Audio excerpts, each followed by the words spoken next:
tal? Bienvenidas y bienvenidos a este podcast jurídico Justa Causa. Es un gusto, como siempre, que nos acompañen. Hoy con temas también muy interesantes, como todos los martes. Y hoy está aquí con nosotros el doctor Alejandro Arjona. Yo soy Michelle Onofre. ¿Cómo está, doctor? Hola, Michelle. Buenas tardes. Bien, gracias. Pues qué bueno que nos acompaña. Oiga, un tema muy interesante que tiene que ver con, déjeme emplear la figura del constitucionalismo transformador. Y para la gente que nos sigue, ¿cómo le definiríamos esto? En palabras coloquiales, es una constitución que está en funcionamiento y está transformando nuestra sociedad, que es algo que nuestra Corte ha estado realizando al ser la protagónica hoy más que nunca de tantas reformas que se están generando de la interpretación de la ley que existe y de la integración de las leyes, ¿no? A través de la función de la jurisprudencia, y que sabemos que es una fuente formal del derecho. Es el principal protagónico, pero también comentar que este protagonismo se trasladó a partir de 2011 a todas las autoridades locales en los estados en el control difuso de la constitucionalidad y de la convencionalidad a raíz de la reforma de 2011, la reforma de derechos humanos que propició principalmente dos asuntos, el caso Radilla y el caso de Algodonero, en que la Corte Interamericana pronunció en contra de México sentencias en que condenaba al Estado mexicano como un Estado que constantemente, de forma sistemática, violenta los derechos fundamentales, ¿no? Oiga, esto marcó pues todo un cambio de paradigma Sí. en ese momento, y bueno, así ha sido en esta ya más de una década. En ese sentido, preguntarle, de pronto la gente puede decir, ¿realmente es representativa lo que tenemos hoy en la Constitución cuando pensamos que es de 1917? Quisiera que abundara ahí un poquito, sobre todo por Sí, si claro. pues nos tendremos que seguir sintiendo identificados con lo que está escrito en la Constitución. Sí, es un tema importantísimo porque, mira, voy a citar al doctor Jorge Carpizo MacGregor en su tratado de Constitución y Revolución. Él sostenía que un movimiento revolucionario como se daban en el siglo XX, que eran revolucionarios armados, tenía como propósito derrocar un régimen que tenía una constitución, pero la derrocaban y ellos imponían un nuevo régimen o una nueva constitución. Tuvimos la constitución de 1824, la del 57, y luego nos llega la constitución del 17, de 1917, pero siempre fue proceso de una revolución. Entonces él habla que la constitución y la revolución es un cambio constante, en la que siempre el que llega al poder instauran una nueva constitución, con nuevos valores, con nuevos principios, con nuevos paradigmas. Sin embargo, este paradigma cambia de la revolución violenta a una revolución democrática, una revolución a través de la urna, de nuevos representantes, en que las principales tendencias en boga sea a través de los poderes legislativos de los estados y de la federación, que se transforme lo que es la sociedad y sus leyes, ¿no? Sin embargo, habría que preguntarnos si es realmente congruente lo que estamos viviendo con lo que tenemos en la Constitución, ¿no? El principio de congruencia constitucional lo acuña, yo recuerdo, Lucas Verdú, un doctor de la Universidad Complutense, y él te dice que tener una constitución formal no implica que estés viviendo una constitución en la realidad. Es decir, es importante tener una constitución siempre y cuando esta constitución se viva en la realidad, ¿no? Claro. Si nuestra constitución nos dice que tenemos derecho a salud, que tenemos derecho a justicia, que tenemos derecho a vivienda, tenemos derecho a igualdad de género, tenemos derecho como hombre y mujer a igualdad, pues eso se tiene que estar viviendo todos los días en cada cuestión. Cuando vas a preguntar por un empleo, cuando vas a ingresar a una escuela, cuando vas a competir para un cargo popular, tienes que estar viviendo lo que dice la Constitución, porque la Constitución no es una letra escrita, somos nosotros, lo que somos nosotros. Yo quería comentarte una experiencia importante, es que nuestra Constitución es una réplica, una copia de lo que fue el movimiento de la Ilustración, lo que fue el pensamiento liberal de los franceses, Rousseau, Montesquieu, Diderot, Lavoisier, y llega ese pensamiento a través de la francmasonería, llega a los Estados Unidos. Los grandes padres de la patria en Estados Unidos fueron masones.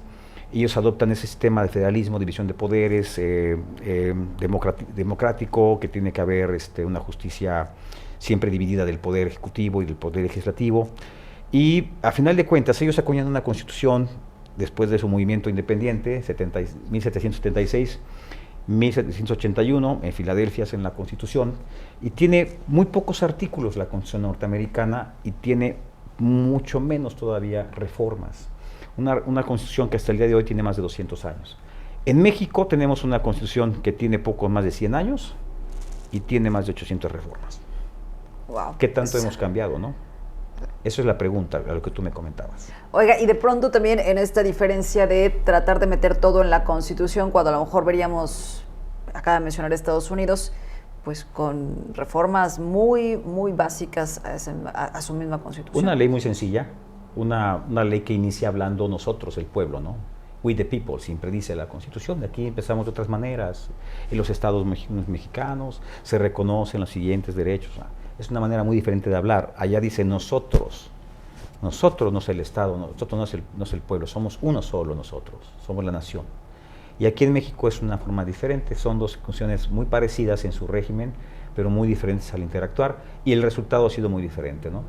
Creo que esto es, pues es de reflexionar.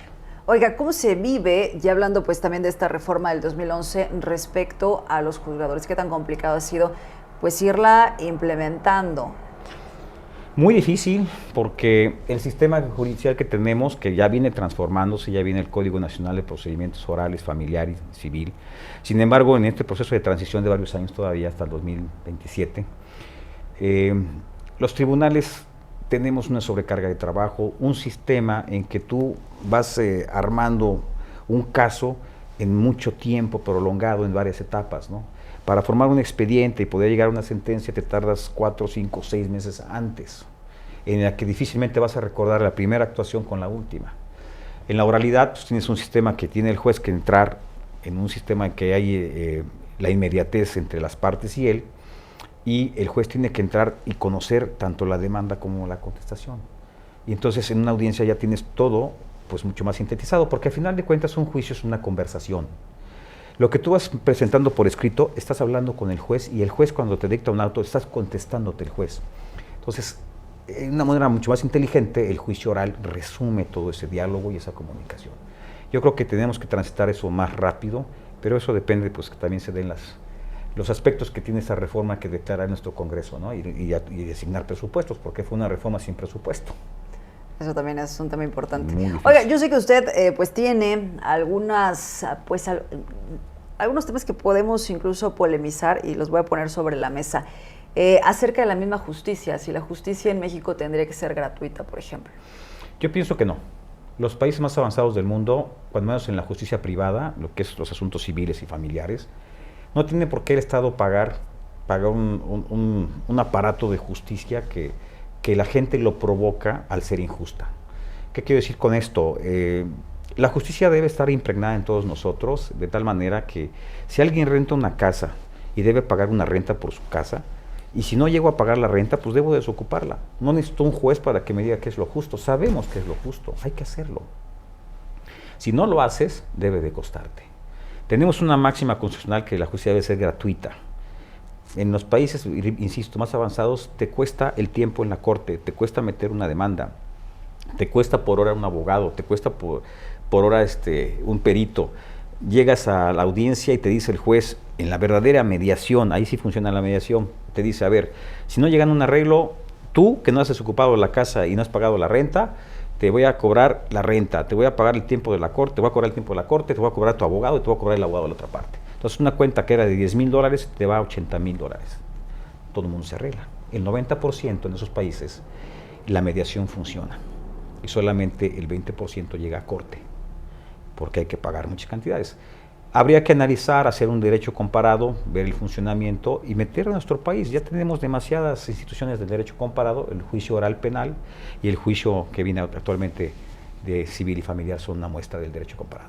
Haga, pues interesantes todos los temas que se han puesto hoy sobre la mesa. Sí, déjeme comentarle, porque hay uno más, por supuesto, que también creo que sería importante, que tiene que ver pues con el tema de la jurisprudencia, pensando en la jurisprudencia como ya lo último y que no pueda ser refutado. Ahí dice, bueno, también tendría que ser otro tema. ¿Te refieres al control de la sí, difuso de la constitucionalidad y la convencionalidad, en que no podemos tocar la jurisprudencia y declararla inaplicable?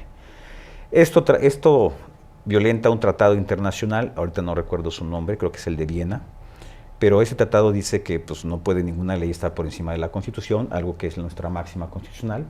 El artículo 133 establece que los tratados internacionales y la Constitución son la ley suprema, y la jurisprudencia es una fuente formal del derecho y es una fuente secundaria, es equivalente a una ley federal. Pero la Corte puso ese candado de que no se puede, hay una jurisprudencia de la Corte que dice que no podemos inaplicar la jurisprudencia, y esto es por orden. Al ser el máximo tribunal, generaríamos un gran desorden, pero no entra en esa excepción. Bueno, interesante también. Muchas gracias, doctor. Un gusto, un gusto. Diferentes temas hay para la mesa también, y mándenos ustedes sus opiniones. El doctor Alejandro Arjona hoy con nosotros aquí en este podcast jurídico. Y Justa Causa, yo soy Michelle Onofre y les esperamos en la próxima.